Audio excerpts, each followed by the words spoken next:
Bah c'est très bien parce que tu as déjà lu les documents contractuels et souvent le diable se cache dans les détails. Il y en a plein des biais, mais il y a notamment le FOMO dont on parle souvent. C'est un biais cognitif et on en souffre tous. Donc on a tous envie d'acheter quelque chose parce qu'on se dit qu'on est en train de rater le train qui va partir sur la Lune. Donc faut juste en avoir conscience. L'argent dans votre banque, en réalité, tant que c'est une banque qui est régulée, c'est safe, régulé en Europe. Prenez juste pas des petites banques un peu dangereuses qu'on ne connaît pas, qui sont dans un pays un peu exotique, un peu à la marge de l'Europe. Prenez les banques principales, vous embêtez pas. Son prix de revient, c'est et actuellement, il est à... Bah, c'est une affaire, non? C'est les soldes, profites-en. Bonjour à tous, bienvenue dans une nouvelle analyse de patrimoine. Aujourd'hui, on va analyser le patrimoine d'un mineur qui veut faire de l'immobilier. C'est parti. Mineur, ex-mineur du coup en réalité, puisqu'il a arrêté cette activité assez improbable, j'avoue, j'avais jamais vu. Donc ex-mineur de 28 ans, patrimoine brut de 122 688 €, 94% de livret, donc on est sur quelqu'un qui est vraiment sur du sécuritaire. On va voir s'il y a des raisons particulières. Un peu de compte bancaire, donc très sécuritaire, un peu d'actions et de fonds et un tout petit peu de crypto. 28 ans étudiant en Ile-de-France, reprise d'études, bravo. En alternance avec un salaire net de 2200 €, donc 100 € de ticket resto. Cuisinier dans une mine au Canada pendant 2 ans à 4500 € net par mois avec 97% de taux d'épargne. Bah, je pense que c'est un record, c'est du jamais vu. On n'avait jamais vu quelqu'un qui avait un taux d'épargne aussi élevé, franchement. C'est quand même assez dingue parce qu'on se dit que là, il est étudiant, il est en alternance, vous me direz, mais bon, j'imagine qu'à la sortie de son boulot, il va pas être à 4500, à la sortie de ses études, il va pas être à 4500 net. Et pourtant, en étant cuisinier dans une mine au Canada, et bah voilà, il pouvait mettre un taux d'épargne de dingue. Par contre, j'imagine conditions de vie assez difficiles et ça devait être plutôt long, notamment en hiver. Après mes études, j'espère toucher entre 2500 et 3000 € net par mois. Si je ne trouve rien, l'entreprise canadienne est prête à me reprendre avec le même salaire mensuel de 4500 net. Ok, donc en fait, tu as tout à gagner. Enfin, tu avais tout à gagner à tenter de faire des études pour trouver autre chose. J'ai évidemment zéro héritage familial ou apport, tout à la sueur du front. Certifie donc, garantie sans héritage. Je pense que c'est du 50-50. Hein. On est quand même un pays de bons héritiers, mais là, c'est un exemple parfait. Tout a été gagné au fond de la mine. Littéralement, il est descendu au fond de la mine pour faire la soupe pour les mineurs, pour les corons locaux, tous les fans du RC Lens. Je vous salue. Objectif, ayant atteint mon objectif de 100 canettes avant 30 ans, je réfléchis à la suite. Court terme, faire travailler l'argent qui me servira d'apport pour un crédit immobilier après mes études dans 1 an et demi, ok. Moyen terme, investissement locatif en Aquitaine, région de ma famille, dans un immeuble de 4 lots pour 252 000 € tout compris, travaux, frais d'agence, notaire, etc. Total des loyers 2700 € par mois. Zone de forte tension locative car étudiant l'année et touriste l'été. Alors déjà, ça, usage mixte, pas très fan. Il faudra que tu m'en dises un peu plus sur comment le bien va être loué. Objectif long terme, être millionnaire pour mes 50 ans et avoir une rente minimum de 3000 € par mois. Tiens, on va faire l'exercice marrant. On va aller sur notre simulateur de budget, je pense que notre simulateur de patrimoine. On va dire qu'il a 0 € de patrimoine et qu'il investit 97% de ses 4500 € net, soit 52 400 €, on va dire. Je vous arrondis ça. Hop, 52 400 €, investi 100% en bourse et actuellement il a 28 ans. Donc rendement bourse 8%, rendement autre, il n'y a pas d'autre, mais bon on l'a mis quand même. Taux d'imposition bourse on va dire 30% parce que bon il va exploser le plafond du PEA très facilement en 3 ans. Voilà, taux de retrait, taux d'inflation, tout ça me semble assez cohérent. Donc on voit que là en partant de 0, s'il continue à travailler au fond de la mine pendant les 22 prochaines années, il atteint 1,7 million d'euros. Et on a vu qu'il avait 115 000 €. Si on va dire qu'il investit ces 115 000 €, allez, on va peut-être pas dire 115 000, mais on va dire qu'il investit les 110 000 en bourse à 100%. Bah, vous voyez, ça change pas non plus l'équation de façon monumentale. Ce qui est vraiment important, c'est qu'il investit à fond tous les mois. Et là, il a une capa d'épargne qui est juste dingue, quoi. Mais bon, juste pour te dire, les 22 ans millionnaires, bah, si tu retournes au fond de la mine, à mon avis, tu les as même au bout de, allez, je dirais 17 ans. Ouais, même avant. Je pense que, ouais, au bout de... Hop. Tu vois, au bout de 13 ans à peu près, t'y es. Donc, ouais, c'est un beau métier, mineur, mais bon, c'est difficile. En tout cas, vu de loin, ça m'a l'air assez simple d'être millionnaire à 50 ans, vu ta situation et vu surtout ton habitude d'épargne. Parce qu'en réalité, c'est ça qu'il a développé, c'est qu'aujourd'hui, il sait épargner, on va voir s'il sait investir. Du coup, tu nous as mis ton cash flow qui m'intéresse fortement, puisque tu ne dépenses pas grand-chose. Enfin, à l'époque, tu dépensais pas grand-chose, on va voir si ça a changé. Donc, ton salaire d'apprenti, un peu d'appel, ticket resto, et tu fais des ventes Vinted de temps en temps, ok. Investissement mensuel 1400 €. On voit que la majorité va sur un compte Trade République, j'imagine, à 2,75%. Donc c'est le compte rémunéré. Il y a plusieurs banques qui font ça. Il y a Revolut, Wise, Trade Rep. C'est intéressant. Et 200 € sur le PEA. Donc étonnant. Pourquoi autant sur le fonds, le produit sécurisé? Si ton objectif c'est d'être millionnaire le plus vite possible, enfin à 50 ans, il y a un peu une dissonance. Le crédit étudiant que tu rembourses à 0%, 340 €, donc c'est que du capital, pas d'intérêt, un peu de loyer. Et ensuite, on voit que c'est plutôt très raisonnable. Streaming musique, 4,20 € par mois, ça va. Le resto cruise, 40 € par mois. Les steaks frites, c'est pas trop cher. Donc ouais, on est sur un train de vie très raisonnable. Par contre, ce qui m'étonne un peu, c'est cet investissement sur Trade Republic. Ah bah tiens, averse au risque, j'ai pas envie de perdre mon argent durement gagné, j'investis trop peu. Là, t'es en train de le perdre en fait avec une probabilité de 100%, puisqu'il y a quelque chose qui s'appelle l'inflation. Tiens, on peut aller voir. Vous tapez inflation INSEE France. L'INSEE, c'est l'institut qui s'occupe de faire des statistiques en France. Donc, vous savez, taux de chômage, patrimoine moyen, etc. Et donc, là, hop, vous avez l'inflation sur l'INSEE. C'est pas moi qui l'invente, c'est vraiment un site officiel. Et vous voyez que en 2024, il a été de 2%. En 2023, l'inflation a été de 4%, 4,9 pardon. En 2022, 5,2. Mais en moyenne, on voit que c'était quand même aux alentours des 2 avec une grosse baisse à un moment parce que les taux étaient à 0. C'était clairement une anomalie.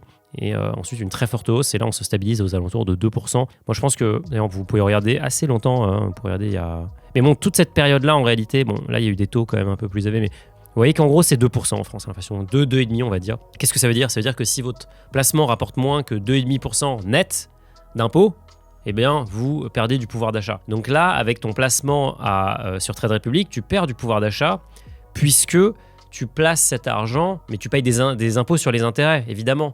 Tu payes 30% sur les intérêts, donc en réalité, le taux, tu as un taux brut de 2,75%, mais le taux net, c'est 1,9%, 1,92% en gros. Donc, c'est pas grave en soi. C'est juste que tu vois bien que si l'inflation c'est 2% et toi, net d'impôt, tu es à 1,92, eh ben, tu perds un tout petit peu de pouvoir d'achat. Donc là, tu as un vrai risque. Après, le risque dont tu parles, toi, c'est vraiment le risque de perte en capital. Ça, effectivement, tu ne l'as pas sur un livret. Et encore, on va voir qu'il y a des cas où tu peux perdre de l'argent. Mais le risque de perte en capital, tu l'as en bourse parce que tu as aussi une probabilité de gain qui est plus élevée. Ce qu'il faut vraiment retenir dans l'investissement, c'est ce qu'on appelle la courbe risque-rendement. Il n'y a pas de miracle en fait dans la vie. Il n'y a rien de gratuit. Il n'y a pas de ce qu'on appelle de free lunch en finance. Donc vous regardez cette courbe. Elle existe sur plein de sites. Bon, c'est pas celle-là que je cherche. Voilà, par exemple. Bon, elle n'est pas parfaite, mais ça vous donne voilà, ça c'est un peu mieux. Ça vous donne un bon exemple. Ça c'est le risque en abscisse, donc la volatilité, et le rendement en ordonnée. Et donc vous voyez que l'inflation, enfin le livret A, il n'y a pas de risque, mais il n'y a pas non plus beaucoup de rendement. Le livret A, il est à peu près à 3%. Vous voyez que ça monte progressivement. Alors assurance vie pour moi, c'est pas un placement, c'est juste une enveloppe. Ça dépend ce qu'on met dedans. Si vous mettez des ETF dedans, vous faites de la bourse, des ETF actions, donc tout n'est pas vrai. Mais vous voyez que si vous ne prenez pas de risque, vous n'avez pas de rendement. Alors qu'à l'inverse, si vous prenez un risque important, à savoir si vous acceptez une volatilité importante ou une variation des prix concrètement, eh bien vous avez aussi une espérance de gain qui est bien plus élevée avec les actions. Alors ici, c'est un site qui vend des SCPI, donc forcément c'est un peu axé IMO. Mais sur cette courbe risque-rendement, on pourrait aussi mettre la crypto, on pourrait mettre aussi le private equity, on pourrait mettre plein d'investissements illiquides. Ce qu'il faut retenir, c'est que plus vous prenez de risques, plus vous avez un potentiel de gain élevé. Moins vous prenez de risques, moins vous avez un potentiel de gain élevé. Et donc c'est tout simple. En tout cas, il va falloir mettre ton argent au travail si tu veux atteindre ton objectif de millionnaire. Parce que si je reprends le simulateur ici et je dis, tu as investi 52 000 €, mais en fait, en réalité, tu mets tout dans autre, et ton autre, c'est un rendement à 2% par an, puisque c'est un livret, on va dire, comme un livret Trade Republic. Donc là, j'ai dû baisser l'inflation pour que ça marche, mais on voit que ton capital augmente très peu au final. Tu as mis énormément de ta poche pour avoir pas grand-chose, surtout ajusté à l'inflation. En réalité, tu n'as pas gagné de pouvoir d'achat. Donc, c'est important de garder la courbe risque-rendement en tête et de se demander où est-ce que vous êtes prêt à vous situer. Et ça, c'est un peu, toi, tu as plutôt une aversion au risque, donc il va falloir y aller mollo. Mais c'est pas grave, tu peux y aller progressivement. Je mets minimum 200 € par mois de côté pour investir au moment important sur mon PEA. J'aimerais faire 60% S&P 500, 10% Nasdaq, 20% Eurostoxx, 10% Total. Ok. J'ai acheté du Total très haut, donc j'ai réinvesti à la baisse pour faire baisser le prix unitaire. Je pense que tu parles du prix de revient. Ça, c'est très bonne technique. Si vous avez une conviction sur l'action, eh bien pourquoi pas ne racheter à la baisse. Moi, je préfère acheter à la hausse sur des titres du coup que j'ai acheté peu cher et dont la thèse est validée par le marché. Mais bon, on peut aussi réinvestir à la baisse, ça se fait très bien. On regardera après si ça a vraiment du sens de faire cette allocation-là, parce que ça ressemble quand même assez fortement au MSCI World. Crypto, j'ai perdu avec de l'ETH acheté au plus haut, octobre 2021. Oui, c'est pas grave, regarde, si tu avais acheté en octobre 2021, donc le prix le plus haut, ça nous met à combien, octobre 2021 ? Hop, tu vois, 3300 €. On a redépassé ce prix en 2024 et surtout, tu avais de l'opportunité d'acheter de l'Ether à moins de 1 000 €. sur ces dernières années. Donc je pense que le point d'entrée n'est pas important. Le marché ne s'intéresse pas à votre point d'entrée. Ce qui compte, c'est quelle est l'offre et la demande, quelle est la demande d'achat sur cet actif. Donc je pense que c'est pas parce que tu as perdu et tu as fait un mauvais premier investissement que tu dois laisser tomber les terres si tu y crois encore. Crédit immobilier pour un investissement locatif en Aquitaine, la procédure sans lit, je vise un apport au grand max de 15%, 37 500 €. Avant de reprendre mes études, ça passait au niveau du taux d'endettement car salaire canadien, mais le siège a bloqué le dossier car salaire étranger plus taux. Alors ça c'est assez paradoxal, là on a quelqu'un qui a un très gros salaire, 4 500 € net, dans une très grosse minière canadienne, donc une boîte extrêmement rentable. Et la banque française refuse le dossier parce que c'est un peu compliqué de comprendre. Par contre, ils vont faire un crédit à des gens qui gagnent beaucoup moins mais qui ont des postes beaucoup plus stables, qui vont par exemple être employés par l'État ou qui vont avoir des postes plus compréhensibles. Donc c'est un peu pénible, mais quand on travaille à l'étranger, c'est vrai qu'obtenir un crédit, c'est un peu plus compliqué. Il y a des banques qui sont meilleures que d'autres pour les crédits à l'étranger. Mais bon, vu que tu es revenu en France, c'est pas le sujet. J'ai profité de ma réorientation pour contracter un prêt étudiant de 19 000 € à taux zéro avec 0,4% d'assurance. Ma capacité d'emprunt est désormais seulement de 180 000 € selon meilleur taux. Les banques sont frileuses car je n'investis pas dans la zone où je travaille. Eh bien, tu pourrais aussi tout simplement prendre une banque en Aquitaine, là où réside ta famille, notamment prendre la banque de ton, alors je sais pas qui, on va dire de ton oncle et du banquier avec lequel il travaille déjà pour, profiter de cette relation-là. C'est toujours important de profiter des relations qui ont déjà été construites par votre famille, par vos proches.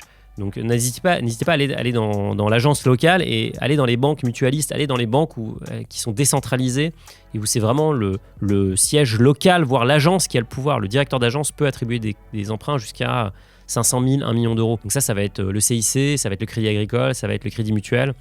Et les banques nationales comme la BNP, la SOG, les dossiers peuvent vite remonter au siège et là, c'est plus dur de faire passer, de défendre quelque chose parce que vous êtes un peu un dossier sur la pile, quoi. Du coup, comment rassurer les banquiers alors que je change souvent d'emploi et de secteur et que mes revenus viennent de l'étranger et que je vais peut-être y retourner?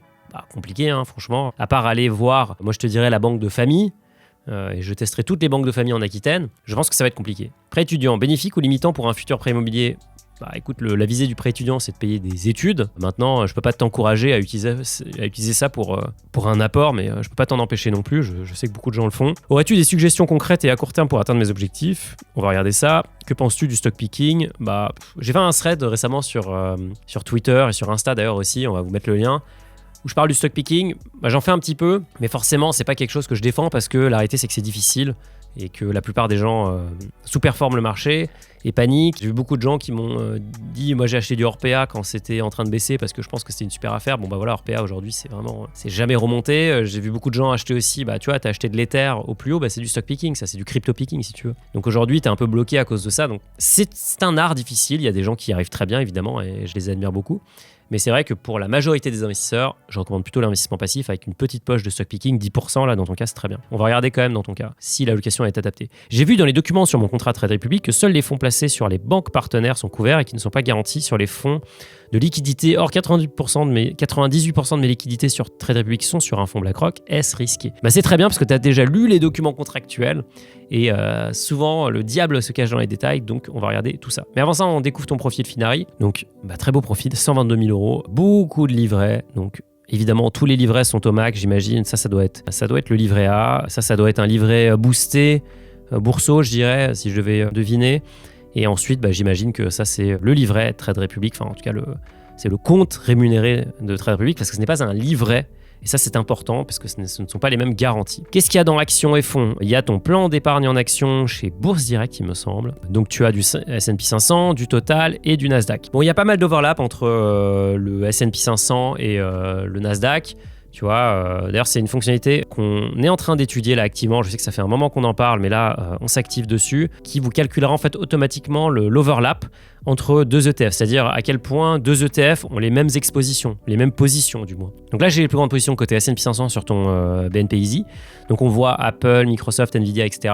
Je vais prendre le code Easy. Donc le code Easy, vous l'avez sur Finari juste en dessous là. C'est l'identifiant unique qui permet de retrouver un fonds et surtout de retrouver tous les documents qui sont associés à ce fonds, notamment ce qu'on appelle la fact sheet. Donc là, on va juste taper ISIN et fact sheet. Hop, on arrive chez Amundi et ensuite on retombe sur les positions. Donc vous voyez Apple, Nvidia, Microsoft, Amazon, c'est littéralement exactement les mêmes positions. Alors qu'il y a certaines choses qui ne sont pas là. Par exemple, il y a Broadcom qui est beaucoup plus haut sur le Nasdaq. Il y a Costco aussi qui est là. Bon, Costco n'est pas dans le top 10, mais vous voyez que c'est un peu bonnet blanc et blanc bonnet, c'est un peu la même chose. Donc à choisir l'un ou l'autre, je prendrais que le S&P 500 parce qu'il est moins cher que le Nasdaq. Après, c'est pas la même exposition, mais bon, je pense que le S&P 500 c'est pas mal. Vu que tu voulais aussi acheter de l'Europe, me semble-t-il, si tu veux acheter 20% d'Europe, autant acheter le MSCI World en réalité. T'achètes le MSCI World, t'as 65% États-Unis, un peu d'Europe, un peu de Japon. Donc là, t'as pas de Japon, mais t'auras une exposition qui sera plus large. Sur Total, bah écoute, oui, t'as fait une moins-value légère.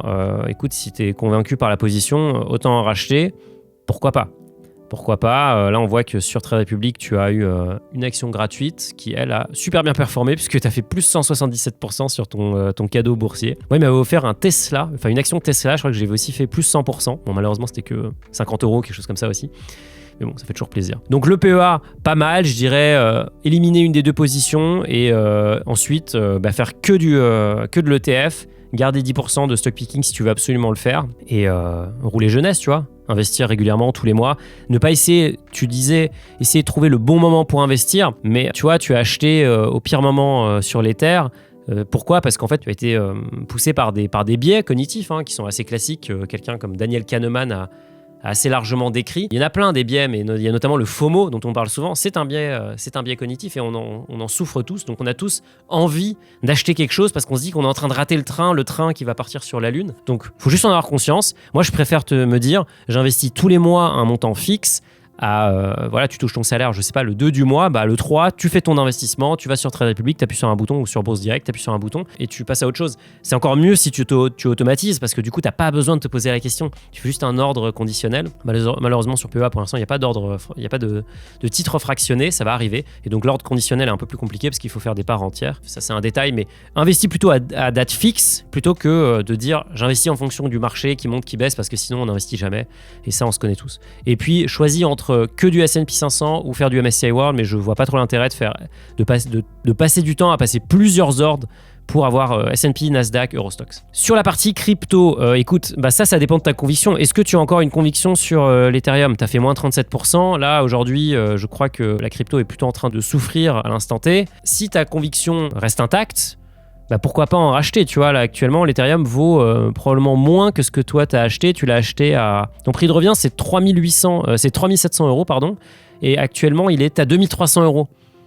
C'est une affaire, non ? C'est les soldes, profites-en. Si t'as envie d'y aller, si t'as plus envie de faire de crypto, n'en fais pas. Je pense que si vous faites si vous voulez faire de la crypto de façon vraiment très très vanille, moi je ferais que du Bitcoin.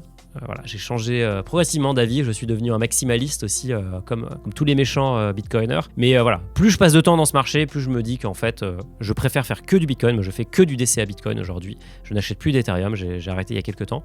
J'ai encore de l'Ethereum, mais c'est quelque chose qui m'intéresse moins en ce moment. J'ai moins de conviction dessus. Par contre, je fais mon DCA sur Finari parce que là, pour le coup, tu peux automatiser. Vous pouvez le faire aussi sur Coinbase, sur plein d'autres plateformes, Binance. Mais là, pour le coup, tu déposes de l'argent et tu dis voilà, toutes les semaines, achète-moi 100 € d'Ethereum ou ce que tu veux, ou 50 €.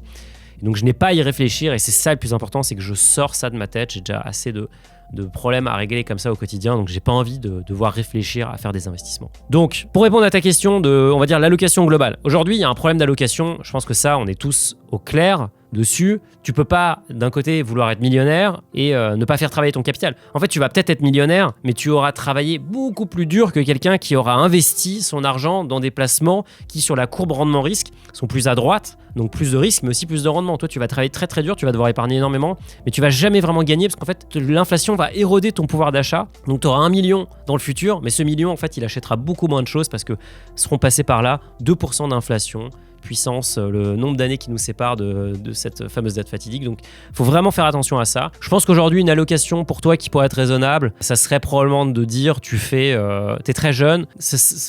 Je pense que je ferais du coup un peu d'obligation et un peu d'action. Le problème de l'obligation, c'est que tu peux pas en faire en PEA, tu peux le faire en assurance vie. Donc peut-être le moment d'ouvrir une assurance vie. D'ailleurs en assurance vie, tu peux aussi faire du fonds en euros, mais c'est pareil, c'est pas quelque chose qui va te faire en gagner du pouvoir d'achat. Donc tu peux faire un peu d'obligation si tu veux sur une assurance vie ou sur un compte titre, mais je préfère l'assurance vie pour le faire. Et ensuite, par ailleurs, j'investirais beaucoup plus sur les actifs qui rapportent. Donc j'enlèverais l'argent du compte cash Trade Republic, enfin du compte rémunéré, pour progressivement le flécher vers des ETF actions. Et là, je me casserai pas la tête, je dirais, voilà, là, tu as 60 000 €. On va dire que ton matelas de sécurité, Je pense pas que tu aies besoin de 120 000 euros de matelas de sécurité, mais disons que tu as besoin de, allez, on va dire 50 000 euros parce que tu veux peut-être financer un achat immobilier, parce que tu as envie d'avoir 30 000 euros de côté pour être vraiment safe. Bon, bah, dans ce cas-là, tu peux te dire que tu investis la moitié, donc 60 000 euros des 120 000, et tu les déploies sur 12 mois. Donc tu prends 60 000, tu divises par 12, et donc 5 000 euros tous les mois. Ça fait des gros achats, évidemment, ça fait peur. Mais faut se lancer un jour et faire du DCA, ça permet de lisser ton prix d'entrée. Si le marché baisse, bah parfait, tu achèteras la baisse. Si le marché augmente, bah c'est pas grave, bah tu profiteras de la hausse. Mais dans tous les cas, au moins tu pourras tranquillement dormir la nuit et au moins tu auras une allocation qui va faire travailler ton argent. En parallèle, l'immobilier, bon bah ça je te l'ai dit, il faut aller voir la banque du coin, il faut monter un dossier. Tu vois, je pense que, je sais pas dans quelle mesure la banque est au courant que le projet a potentiellement une renta qui est assez élevée, hein, plus de 10%. Même si moi tu me dis une visée hybride du bien, c'est-à-dire qu'on va louer à des gens à plein temps, enfin à des étudiants, et en été on fera du Airbnb. Ça c'est beaucoup de boulot quand même. C'est beaucoup de boulot et c'est pas idéal. Les biens sur Airbnb qui cartonnent, et je peux en parler puisque j'en ai, c'est vraiment des biens qui sont là tout le temps parce qu'il faut avoir des avis, il faut avoir des 5 étoiles, il faut avoir une agence aussi qui gère. C'est pas chez toi, donc tu l'as dit, si t'es pas sur place ça va être super compliqué de faire rentrer les gens. La boîte à clés, oui c'est une option, mais la boîte à clés elle se casse. J'ai déjà eu, je crois que j'ai remplacé 4 fois ma boîte à clés déjà, donc c'est assez pénible. T'as tout le temps des soucis avec les locataires, avec les voisins, avec la copro, les machins. Donc c'est beaucoup de travail. Je trouve que faire de la longue durée c'est beaucoup moins de travail, mais par contre l'important c'est vraiment d'expliquer à ton agence ce que tu fais, à ton agence bancaire. Donc fais un dossier avec des photos, les locataires, le business plan, et tu vas les voir et surtout tu montre-leur tes relevés. Et l'autre truc que tu peux faire, c'est qu'aujourd'hui tu as de l'argent chez Trade Republic, super, mais mets-le dans la banque. Dis-leur, les gars, moi si vous me prêtez, je vous mets 50 000 euros sur des placements, et tu peux leur prendre un peu une assurance vie bourrée de frais à 3% annuel, juste pour leur faire plaisir. Tu mets 1 000 euros dessus, tu dis oui, je remettrai plus tard, et ça marche très bien. Tu mets peut-être un petit peu plus. Et donc, c'est très très bien vu par le banquier d'acheter un petit peu ses produits sur étagère pour lui faire plaisir, et comme ça, tu t'achètes aussi un peu ses faveurs. Donc, l'argent, tu pourrais le déplacer dans une banque qui te trouve, et encore une fois, va avoir une banque mutualiste. Moi, j'irai voir le Crédit Mutuel, ou j'irai voir l'agence locale en Aquitaine qui comprend le bien et qui connaît le village et qui sait qu'il y a l'attention locative dont tu parles. Et surtout, fais un BP, fais un business plan. Sur la partie Trade Republic, alors en fait, effectivement, donc on va aller voir sur le site de Trade Republic parce que je pense que c'est important de regarder les termes. Je ne connais pas spécialement l'offre dans le détail. Je ne suis pas affilié à Trade Republic, je suis affilié à personne, si ce n'est à Finari. Donc là, on voit qu'en fait, qu'est-ce qu'ils nous disent, 2,75% d'intérêt sur vos espèces. Donc comment ça se passe ? Et donc en fait, en allant sur le site, si vous regardez sur leur site, vous regardez sur comment mon argent est-il protégé. Vos versements en espèces sont répartis entre les banques partenaires telles que Deutsche Bank et JP Morgan pour des soldes plus élevés. Ils sont encore plus diversifiés dans les fonds monétaires. Vos versements sont, chaque compte séquestré sont protégés jusqu'à 100 000 euros respectivement. Ça, c'est le fameux le fonds de garantie des dépôts. Donc ça existe en France, ça existe aussi en Allemagne. En Allemagne, c'est le régulateur, c'est la BaFin. Donc c'est marqué ici, 100 000 euros par déposit. Ça peut monter jusqu'à 500 000 euros, et puis il y a d'autres cas dans lesquels c'est 20 000 euros, et ça c'est que si c'est des comptes. Mais là, ce qui est important, c'est que par conséquent, pour les fonds monétaires, les systèmes de garantie des versements ne s'appliquent pas. Donc là, tu nous as gentiment mis un screen, donc on voit qu'il y a des fonds chez Citi, qui est une banque, donc ça c'est des fonds qui eux sont couverts par la garantie des dépôts. Et ensuite, tu as de l'argent dans un fonds Euro Liquidity, et donc ce fonds-là, c'est celui-ci, et on voit que son benchmark, l'indice qui va essayer de reproduire, c'est l'Overnight Ester, c'est le taux de l'Ester dont je vous parle tout le temps. Donc Ester, c'est pas ma cousine, c'est le taux interbancaire de la Banque Centrale Européenne. Et ce taux actuellement, il est aux alentours de 2 et quelques %, un peu plus que 2,5.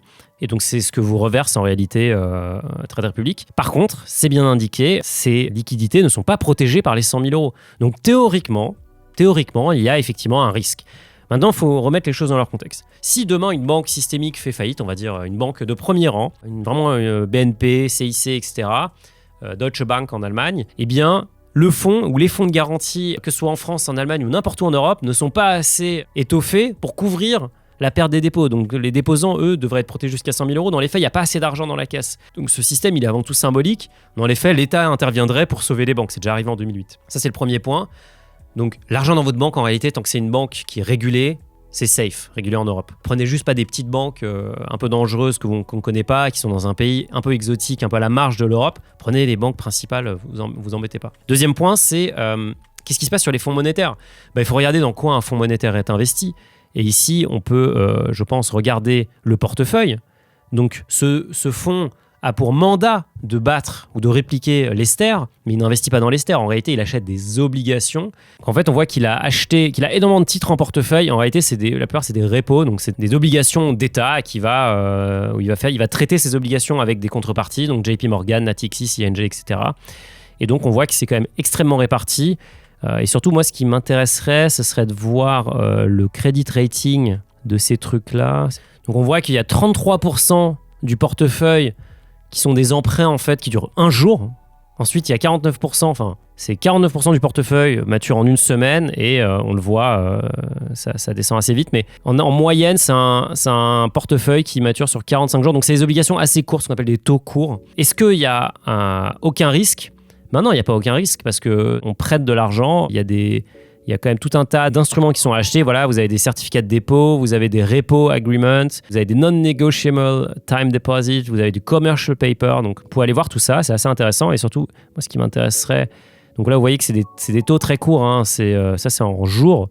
Donc, tout ça mature très rapidement. Et surtout, la credit quality, c'est des crédits... Alors, c'est pas du AAA, hein, mais c'est quand même des credit scores qui sont assez élevés. Ça, c'est des fonds qu'utilisent énormément les investisseurs institutionnels, qui utilisent aussi les gros patrimoines. Il y a un risque. Il n'est pas nul. C'est pas aussi sécurisé que d'avoir de l'argent sur votre compte bancaire. Mais encore une fois, pensez à la courbe risque-rendement. Vous prenez un petit peu de risque pour avoir du rendement. Si vous avez purement de l'argent sur votre compte bancaire, eh bien, ça ne rapporte rien. Et c'est toujours comme ça, malheureusement. Vous avez les livrets, mais les livrets sont sponsorisés par l'État, donc c'est complètement différent. Donc, en réalité, oui, il y a un risque. Maintenant, la vraie question, c'est est-ce que cet instrument est adapté à ton objectif long terme ? Je ne pense pas. Je pense qu'il va falloir mettre une partie de cet argent au travail. Je t'en parlais tout à l'heure. Tu peux aller placer cet argent et générer un rendement supérieur à l'inflation et donc accélérer ta création de richesse. En tout cas, tu es très bien parti. Je me fais aucun souci sur le fait que tu vas atteindre ton objectif de devenir millionnaire à 50 ans. Bravo d'être descendu dans la mine et d'avoir fait un travail qui doit être assez difficile, je pense, pour accélérer ça. Donc, je te tire mon chapeau virtuel. J'espère que ça t'a aidé, j'espère que ça vous a aidé aussi. Si vous voulez que j'analyse votre patrimoine, rendez-vous dans les commentaires, vous postulez sur le lien et chaque semaine, on sélectionne un nouveau profil. D'ici là, je vous souhaite des bons investissements et je vous dis à très vite. Ciao.